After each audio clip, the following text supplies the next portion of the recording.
Takže dobrý večer.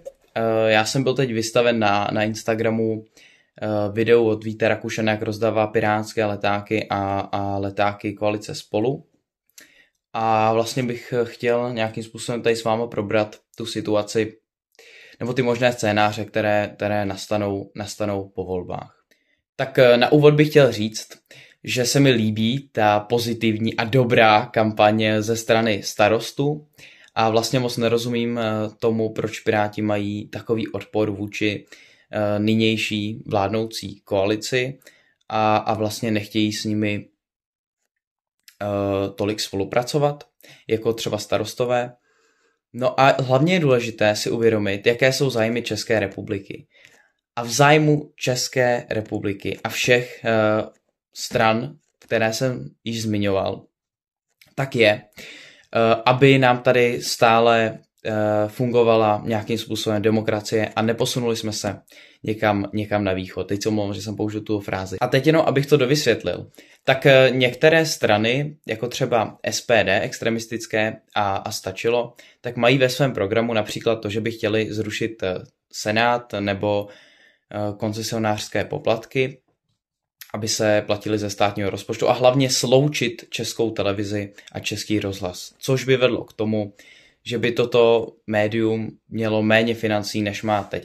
A je velice důležité zachovat si veřejnoprávní média v dnešní době, jelikož nám skutečně poskytují pravdivé informace, neskreslené a nikým neovládané.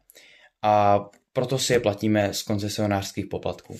No a teď, abychom se dostali k těm možným scénářům, jak to může dopadnout po volbách, tak já to samozřejmě moc pozitivně nevidím. Tak samozřejmě zvítězí hnutí ANO, to je téměř jisté, ale důležité je, s kým do té vlády potom půjdou.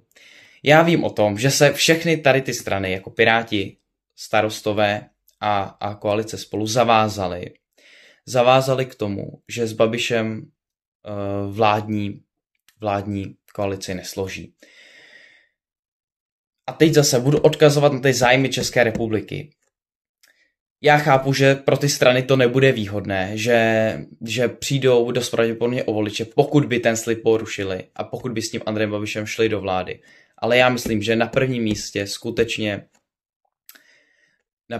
skutečně zachování nějakým způsobem demokracie v České republice.